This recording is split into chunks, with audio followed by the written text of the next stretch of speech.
जय हिंद साथियों, मैं अंकित कुमार यादव आप सभी का स्वागत करता हूं सृष्टि ज्ञान केंद्र में, जहां हम पढ़ रहे हैं कक्षा 11वीं की पॉलिटिकल साइंस और जिसमें चल रहा है अध्याय 10 जिसका नाम है संविधान का राजनीतिक दर्शन।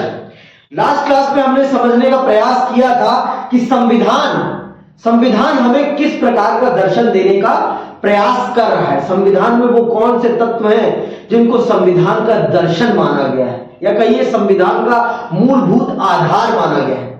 ऐसे कोई स्पष्ट शब्द नहीं है, लेकिन कुछ चीजें हैं जिनको माना गया है कि ये भारत के संविधान का सिद्धांत है, इस पर ही भारत का संविधान टिका हुआ है। और अगर हम इनके साथ कोई छेड़छाड़ करते हैं तो अर्थात हम भारत के संविधान के साथ छेड़छाड़ करते हैं। तो आज हम चल रहे समझने संविधान लोकतांत्रिक बदलाव का साधन। क्या संविधान लोकतांत्रिक बदलाव का साधन है या नहीं? क्या इससे लोकतंत्र में कुछ बदलता है या नहीं बदलता? इस चीज को हम चल रहे हैं बखूबी समझने कि क्या है संविधान और लोकतंत्र में संबंध। पहले अध्याय में हमने संविधान के अर्थ और एक अच्छे संविधान की जरूरत के बारे में पढ़ा है ना, कि हमने पहला जो अध्याय पढ़ा था उसमें हमने समझा था कि एक देश को संविधान की क्या जरूरत है और एक अच्छे संविधान की क्या जरूरत है। उससे क्या एक समाज में किस प्रकार का प्रभाव पड़ता है, समाज उससे किस प्रकार से प्रभावित होता है और समाज के संचालन में वो किस प्रकार की मदद करता है। इन बातों को हमने बखूबी उस क्लास में समझ लिया। आज हम चल रहे हैं इससे आगे के विषय को समझने। तो चलिए, इस बात पर व्यापक सहमति है कि संविधान को अंगीकार करने का एक बड़ा कारण है। देखो, ये तो सब मानते हैं कि एक देश को चलाने के लिए संविधान का होना बहुत जरूरी है, क्योंकि आप जानते हैं कि लोग बदलते रहते हैं, लेकिन आप एक सिद्धांत निर्धारित कर लेते हैं तो लोग बदले लेकिन सिद्धांत नहीं बदलते फिर। और सिद्धांतों का होना किसी भी देश के लिए बहुत ही ज्यादा जरूरी होता है, क्योंकि अगर आपने हर वक्त सिद्धांत बदलते रहेंगे ना, हर वक्त अपना लक्ष्य बदलते रहेंगे तो हम कहीं के नहीं होंगे। हमें एक लक्ष्य को निर्धारित करके चलना चाहिए, क्योंकि जब तक हमारा लक्ष्य निर्धारित नहीं होगा तब तक हम आगे नहीं बढ़ पाएंगे। अगर हमें आगे बढ़ना है तो हमें अपने लक्ष्य को स्पष्ट करना पड़ेगा, और अगर हम अपना लक्ष्य स्पष्ट नहीं करेंगे तो हम आगे नहीं बढ़ पाएंगे। ये बहुत बड़ी बात है। हमें अपने लक्ष्य को बहुत ज्यादा स्पष्ट करना बहुत जरूरी है, तभी हम अपने आप को भी और अपने देश को भी एक सही दिशा में आगे बढ़ा पाएंगे। और हमारे राष्ट्र निर्माताओं ने अपने संविधान के माध्यम से इस चीज को सुनिश्चित किया कि हमारे देश का क्या लक्ष्य होगा, क्या सिद्धांत होंगे हमारे देश के, जिस पर हमारा देश आगे बढ़ेगा। इस चीज को उन्होंने सुनिश्चित किया और उसी का फायदा आज हम देख रहे हैं। हमने अपने देश के लिए जो सिद्धांत सिद्ध किए, आज उन्हीं पर चल के भारत आज इतना आगे बढ़ गया है। और अगर वो सिद्धांत नहीं होते तो आज भारत की जो आपको आज ये प्रगति दिख रही है, ये प्रगति संभव नहीं होती। हमारे पड़ोसी ने कोई भी सिद्धांत नहीं लिया, इसीलिए वो आज गर्त में चला गया है। एक दूसरे पड़ोसी ने लिया सिद्धांत, आज वो आर्थिक तौर पर एक बहुत अच्छा देश बन चुका है। सामाजिक तौर पर नहीं बना है, राजनीतिक तौर पर नहीं बना है, लेकिन आर्थिक तौर पर वो दुनिया की दूसरी सबसे बड़ी ताकतों में से एक बन गया है। और उसके पीछे बनने के पीछे सबसे बड़ा कारण है कि उनका लक्ष्य स्पष्ट था। लक्ष्य का स्पष्ट होना किसी भी देश के आर्थिक विकास की सबसे बड़ी रीढ़ की हड्डी होती है। आपको भी अगर अपने जीवन में आगे बढ़ना है तो अपना लक्ष्य स्पष्ट करना पड़ेगा। बिना लक्ष्य स्पष्ट किए कुछ नहीं हो सकता। लक्ष्य को स्पष्ट करना बहुत जरूरी है आगे बढ़ने के लिए। ये बात आप जान लो। आज अगर आप अपना लक्ष्य स्पष्ट करते हैं तो कल आप वहां तक पहुंच पाएंगे, और अगर नहीं स्पष्ट करते तो नहीं पहुंच पाएंगे। फिर आप डामाडोल ही रहेंगे, कभी इधर भागेंगे तो कभी इधर भागेंगे। तो इससे बढ़िया है लक्ष्य को स्पष्ट कर लो और लक्ष्य की तरफ बढ़ो। यही चीज हमारे संविधान निर्माताओं ने किया। क्यों? क्योंकि आप भी जानते हो एक इंसान की एक सीमित उम्र है, लेकिन एक सिद्धांत की सीमित उम्र नहीं होती। जब तक आप उस पर उसका अनुसरण करते रहेंगे तब तक वो सिद्धांत जीवित रहेगा। राम का सिद्धांत आज भी जीवित है, आज भी वो जीवित है। क्यों? क्योंकि उन्होंने अपने सिद्धांतों का अनुसरण किया। अगर वो अपने सिद्धांतों का अनुसरण नहीं करते तो वो राम नहीं कहलाते। राम का राम कहलाने के पीछे सबसे बड़ा कारण क्या है कि उन्होंने अपने कुल की मर्यादा को बचाने के लिए अपने जीवन के अनमोल 14 वर्षों को वन में काटा है, अपने पिता के शब्द की मर्यादा को रखने के लिए, सिद्धांत को रखने के लिए, अपने वंश के सिद्धांत को बचाए रखने के लिए। और तो कोई बात नहीं थी ना। ऐसा तो नहीं था कि नहीं जाते तो मां कैकेयी उन्हें मार डालती, ऐसा तो नहीं था ना। सिर्फ क्या था कि अपने परिवार के सिद्धांत को बचाने के लिए उन्होंने वो काम किए, है ना। तभी तो वो मर्यादा पुरुषोत्तम बने हैं ना, तभी तो वो मर्यादा पुरुषोत्तम है। इसीलिए तो उनके पीछे इतनी बड़ी जनता चलने के लिए तैयार है, यही तो कारण है ना, और तो कोई कारण नहीं है ना। तो इसी प्रकार से एक देश के लिए भी अपने लिए सिद्धांतों को चुनना, अपने लिए एक लक्ष्य को चुनना बहुत जरूरी है। अगर वो अपने लिए लक्ष्य और सिद्धांत नहीं चुनेगा तो वो आगे नहीं बढ़ पाएगा। समझ में आई बात? क्योंकि फिर उसके लिए उसका रास्ता स्पष्ट नहीं पता रहेगा उसे।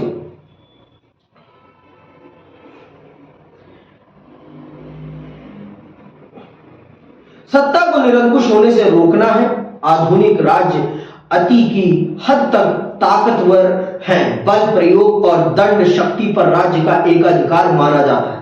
यदि ऐसे राज्य की संस्थाएं गलत हाथों में पड़ जाएं तो क्या होगा? भले ही इन संस्थाओं का निर्माण हमारी सुरक्षा और भलाई के लिए किया गया था, परंतु ये बड़ी आसानी से हमारे ही विरुद्ध काम कर सकती हैं। राज्य की शक्ति का दुनिया भर का अनुभव बताता है कि अधिकांश राज्य कुछ व्यक्ति अथवा समूह के हित को नुकसान पहुंचाने की दिशा में काम कर सकते हैं। ये बात सुन लो ध्यान से कि अगर ये शक्ति, जो देश की शक्ति है, ये अगर किसी गलत हाथ में चली जाए तो ये देश को बर्बाद भी कर सकती है। हमारे बगल में ही हमारा पड़ोसी है और हमें दूर जाने की जरूरत नहीं है। उदाहरण के लिए उस देश की शक्ति गलत हाथों में गई, इसीलिए वो देश बर्बाद हो गया।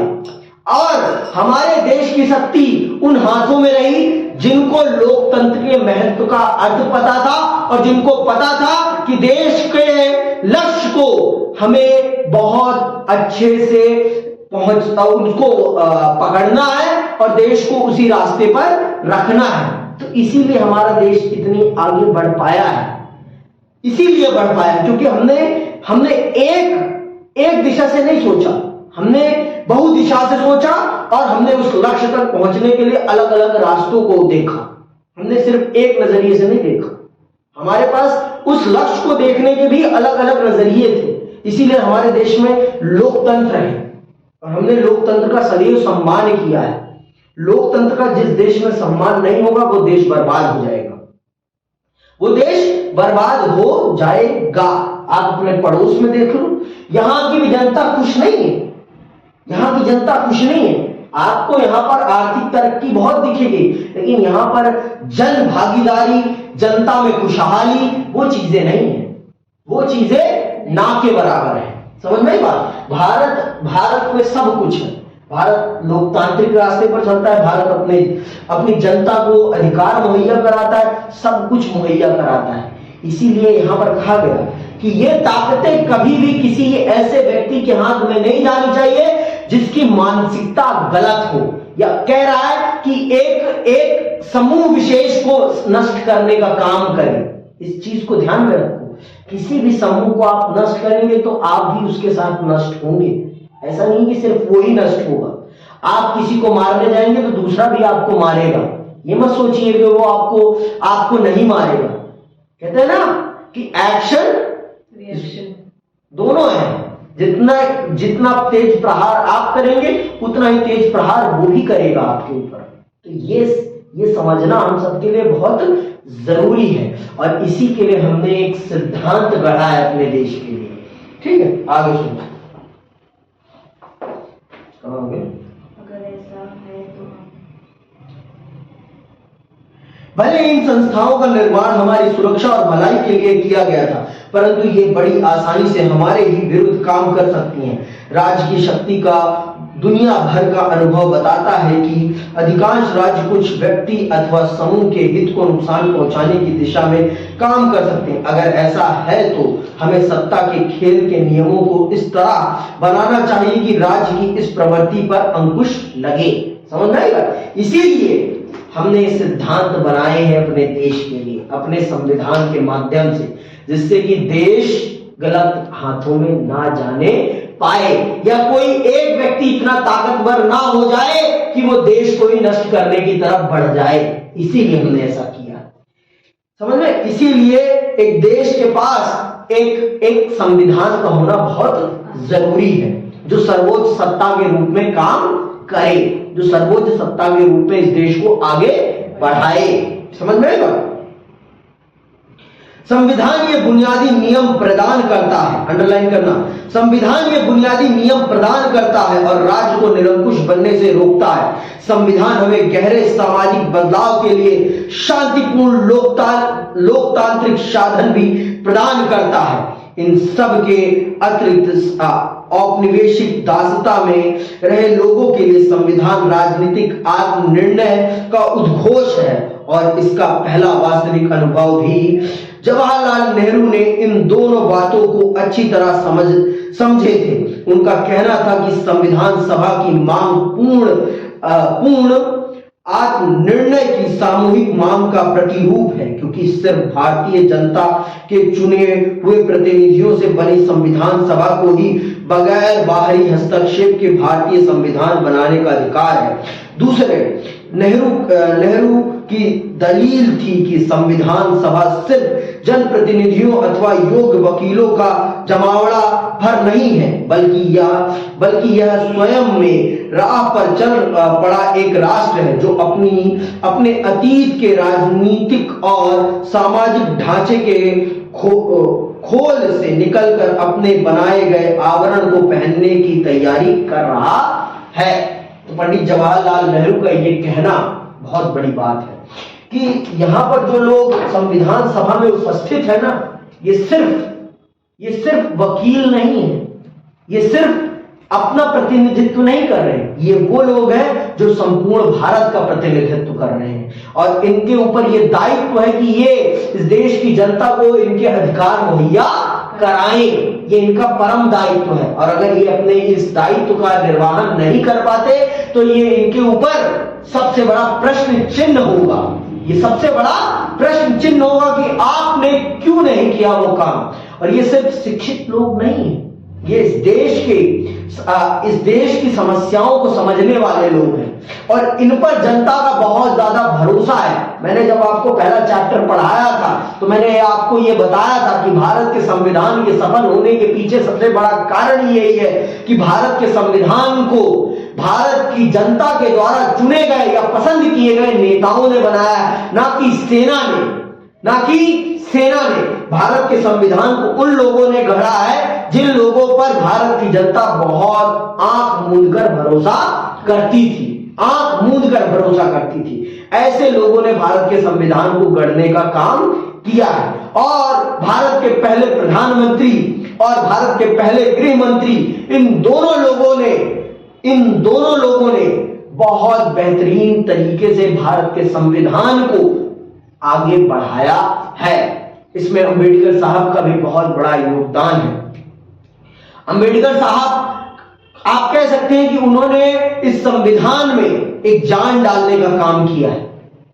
इस संविधान में एक जान डालने का काम किया है और उन्होंने ये स्पष्ट किया है कि जिन लोगों के साथ गलत व्यवहार हुआ है उन लोगों को भी उनका जीवन बेहतर करने का मौका मिलना चाहिए। तो संविधान सिर्फ एक कानूनों का दस्तावेज भर नहीं है, संविधान इस देश की आकांक्षाओं का प्रतीक है। इस देश की अभिलाषाओं को व्यक्त करने वाला दस्तावेज है भारत का संविधान। अगर आप भारत के संविधान को स्पष्ट तौर पर समझेंगे तो आप ये जान जाएंगे कि भारत की जो आज भारत के का जो लक्ष्य है, इस लक्ष्य को निर्धारित करने में भारत के संविधान की बहुत बड़ी भूमिका है।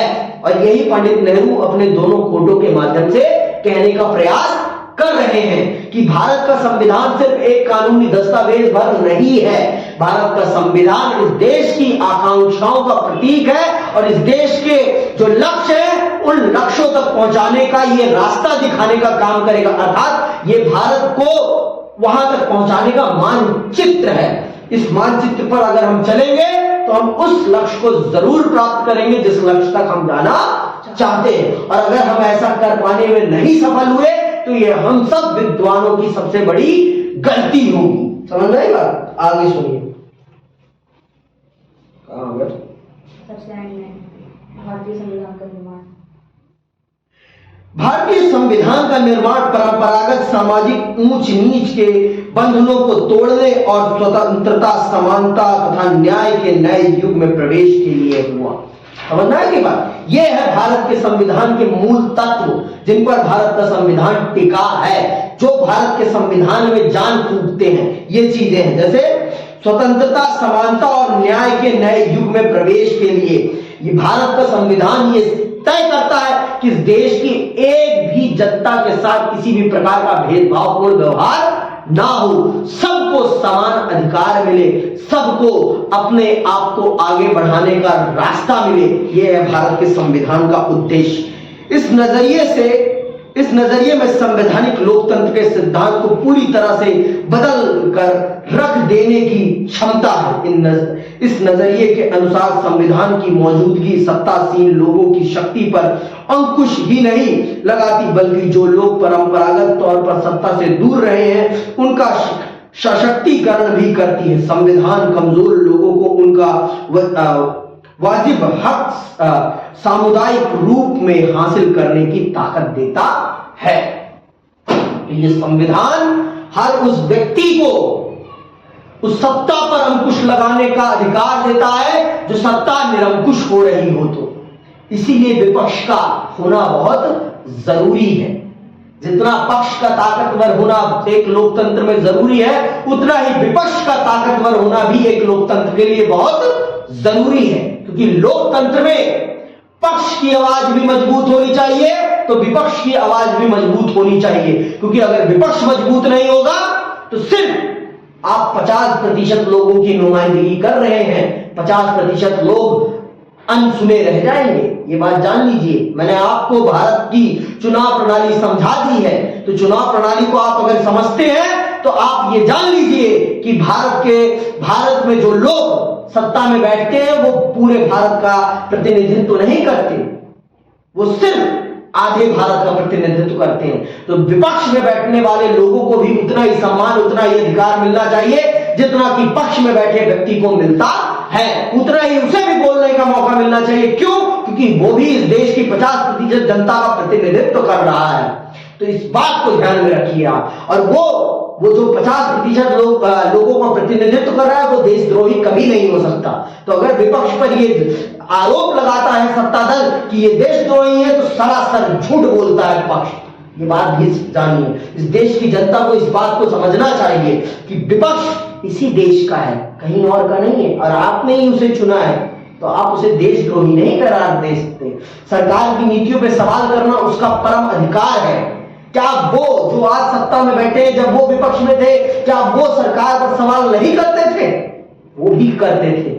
और वो तो सिलेंडर लेकर संसद के पास बैठते थे, तब उन्हें किसी ने देशद्रोही नहीं करार दिया, तब उन्हें किसी ने देशद्रोही करार नहीं दिया। लेकिन आज वो सत्ता में बैठे हैं तो उनके खिलाफ अगर विपक्ष बात करता है तो वो उसे देशद्रोही करार देते हैं। ये कहां से वाजिब बात है? ये कहीं से वाजिब बात नहीं है। तो यही भारत का संविधान इस चीज का अधिकार देता है कि विपक्ष मजबूती से आवाज रखे और जो पिछड़ा हुआ समुदाय है वो अपने हक के लिए लड़े। इस चीज का अधिकार भारत का संविधान इस भारत के समाज को प्रदान करता है। यही बात यहां पर लिखी है अंतिम पैरा में। आगे सुनिए। संविधान सभा की ओर मुड़कर क्यों देखें? क्या जरूरत है हमें हमारे देश की संविधान सभा को समझने की? देखिए, जब आप भारत के संविधान सभा को समझेंगे ना, तब आप समझ पाएंगे कि भारत के संविधान में इतनी विविधता क्यों है, भारत का संविधान इतना समायोजित क्यों है, इतना ज्यादा अच्छा क्यों बन पाया है। क्यों? क्योंकि भारत की संविधान सभा में जो लोग बैठे थे वो पूरे भारत का प्रतिनिधित्व कर रहे थे। यही कारण है कि भारत का संविधान इतना बेहतरीन बन पाया। हर बात को बहुत अच्छे से सुना गया है, हर व्यक्ति की बात को बहुत अच्छे से समझा गया है, फिर जाके भारत के संविधान को गढ़ा गया है। यही कारण है, इसीलिए समय लगा, लेकिन एक बेहतरीन संविधान बनाकर दिया गया है भारत को, जो आज भी उतना ही बेहतरीन है जितना आज से 75 साल पहले था। 75 साल पहले जितना बेहतरीन था भारत का संविधान, आज भी उतना ही बेहतरीन है भारत का संविधान। ये इसीलिए हो पाया क्योंकि इसे बनाने वाले लोगों में विविधता थी, और आज विविधता को सम्मान नहीं मिल रहा। क्यों नहीं मिल रहा भाई? क्योंकि आज जो लोग बैठे हैं सत्ता में, वो कहते हैं एक ही विचार सबसे अच्छा है, उसके अलावा कोई विचार अच्छा नहीं। क्या यही लोकतंत्र है? लोकतंत्र का मतलब होता है अनेकों विचार और फिर उसमें से निकलेगा एक उत्तम विचार। समझ में आई बात? अनेकों विचार, फिर उसमें से निकलेगा एक उत्तम विचार, और कोई भी विचार उत्तम नहीं होता। एक विचार कभी भी उत्तम नहीं हो सकता, ये बात जान लो आप। अनेकों विचार होने चाहिए, फिर उसमें से जो सबसे अच्छा विचार लगे उस विचार को स्वीकार किया जाना चाहिए, ना कि आपका विचार तो सिर्फ वही पूरे देश का विचार, ये नहीं होना चाहिए। लोकतंत्र का मतलब एक का विचार सबका विचार नहीं होता, सबका विचार फिर बने एक का विचार तो अच्छा लगता है वो। समझ में आई बात? लोकतंत्र कहता ही यही है कि सबकी सुनो, फिर जो उसमें से सबसे उत्तम हो उसको चुनो। यही तो है ना लोकतंत्र, सबकी सुनो, फिर उसमें जो है उत्तम उसको चुनो। यही तो लोकतंत्र है। लेकिन आज क्या हो रहा है? आज तो बातें ही देख लो क्या होता है कि अगर आप उनका विरोध कर दोगे तो आप देशद्रोही बन जाओगे। ये समझने वाली बात है, यही लोकतंत्र है, यही राजनीति है। अगर आप इसको नहीं समझ रहे, इसका मतलब आप राजनीति नहीं समझ रहे।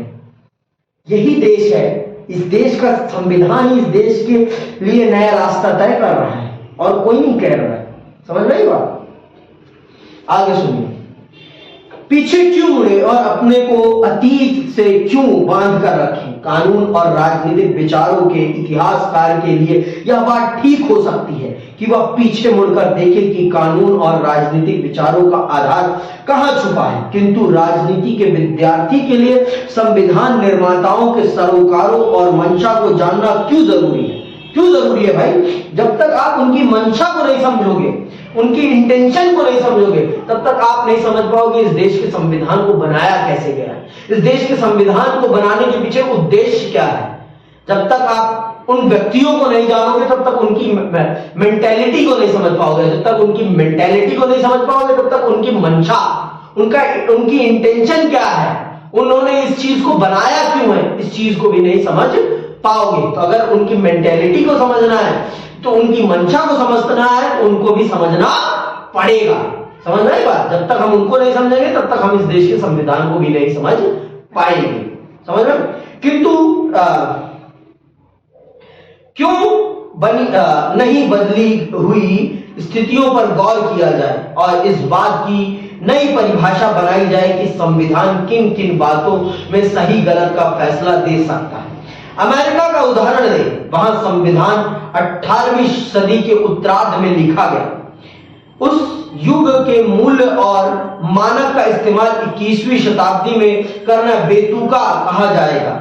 बहरहाल हिंदुस्तान की स्थिति अलग है। यहाँ संविधान निर्माताओं के समय जो स्थिति थी और हम लोग आज जिन स्थितियों में रहते हैं, उनमें कोई क्रांतिकारी बदलाव नहीं आया है। मूल्यों, आदर्शों और आवरणों के लिहाज से हम लोग संविधान सभा की सोच और समय से अलग नहीं हो पाए। हमारे संविधान का इतिहास अब भी हमारे वर्तमान का इतिहास है। समझ रहे हैं बात? अमेरिका का इतिहास, अमेरिका का संविधान आज के समय में मैं मान सकता हूं कि वो बहुत पुराना हो चुका है, लेकिन भारत के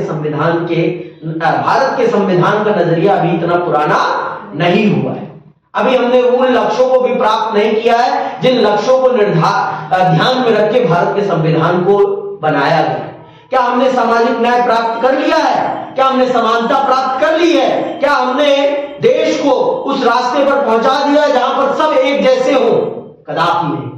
आज फिर देश में आर्थिक असमानता फिर बढ़ रही है। आज देश में फिर आर्थिक असमानता बढ़ रही है। तो ये क्या है? इसका मतलब ये बताता है कि अभी संविधान उन सिद्धांतों को नहीं प्राप्त कर पाया जिन सिद्धांतों पर उसे चलना चाहिए था। उन रास्तों को प्राप्त नहीं कर पाया। आगे सुनिए। हो सकता है कि हमारे कानून और राजनीतिक व्यवहार बर्ताव के पीछे जो असली बात है हमने उसे भुला दिया हो। कालक्रम में हमने उन्हें स्वाभाविक मान लिया। हमारे बहुत से कानूनी और राजनीतिक व्यवहार के पीछे जो असली बात है वह पृष्ठभूमि में चली गई हो या हमारी चिंताओं के पर्दे से उतर गई हो। भले ही वही बात पहले हमारे व्यवहार बर्ताव की बुनियाद के रूप में स्वीकार की गई हो। जब तक सब कुछ ठीक ठाक चलता रहे तब तक भूले रहना हानिकारक नहीं होता। लेकिन जब संवैधानिक व्यवहार बर्ताव को चुनौती मिले, खतरा मंडराए या उपेक्षा हो, तब इन पर अपनी पकड़ बनाए रखना जरूरी हो जाता है। ऐसे में इन व्यवहारों बर्तावों के मूल्य और अर्थ को समझने के लिए संविधान सभा की बहसों को मुड़कर देखने के सिवा हमारे पास कोई चारा नहीं रहता। संभव है इस क्रम में हमें और पीछे यानी औपनिवेशिक भारत में जाकर पड़ताल करनी पड़े। इसीलिए अपने संविधान के मूल में निहित राजनीतिक दर्शन को बार बार याद करना और उसे टटोलना हमारे लिए जरूरी है। समझ आई बात? क्योंकि हमारे संविधान को कुछ सोच समझ के बनाया गया है, तो हमें हमारे संविधान निर्माताओं की इंटेंशन को समझना बहुत जरूरी है। क्योंकि जब तक हम उनकी इंटेंशन को नहीं समझेंगे तब तक हम भारत के संविधान के दर्शन को नहीं समझ पाएंगे। और भारत का संविधान किन सिद्धांतों पर खड़ा है उन सिद्धांतों को नहीं समझ पाएंगे। तो अगर हमें भारत के सिद्धांतों को समझना है, भारत का संविधान किन सिद्धांतों पर खड़ा है, इसको अगर समझना है तो हमें हमारे पीछे मुड़कर देखना पड़ेगा। हमें पीछे मुड़कर भी देखना पड़ेगा और हमें यह समझना पड़ेगा कि उन्होंने जिन सिद्धांतों पर इस देश के संविधान को गढ़ा, क्या हमने उन सिद्धांतों की प्राप्ति कर ली है जो हम इसके अंदर बदलाव करने की बात कर रहे हैं? क्या हम उन सभी लक्ष्यों को प्राप्त कर चुके हैं जिन लक्ष्यों को ध्यान में रखकर भारत के संविधान को गढ़ा गया है? समझ में आई बात? तो इसीलिए हमें हमारे पास्ट को समझना बहुत जरूरी है। जिन लोगों ने इस देश को बनाया है उनकी मानसिकता को समझना इसीलिए बहुत जरूरी है। समझ में आई बात? और हो सकता है कि हमें औपनिवेशिक काल को भी समझना पड़े, क्योंकि आप जब तक समस्याओं को सही ढंग से नहीं समझेंगे तब तक उनके हल की तरफ भी नहीं जा पाएंगे। और इसीलिए इतिहास को पढ़ना बहुत जरूरी है, क्योंकि इतिहास आप पढ़ेंगे तभी आप इस देश में व्यक्त समस्याओं को समझ पाएंगे। और जब तक आप इस देश की समस्याओं को नहीं समझ पाएंगे तब तक इस देश की समस्याओं का हल भी नहीं निकाल पाएंगे। समझ में आई बात? तो आज के लिए बस इतना है। इसी के साथ मैं आप सबसे विदा लेता हूं। जय हिंद, जय भारत।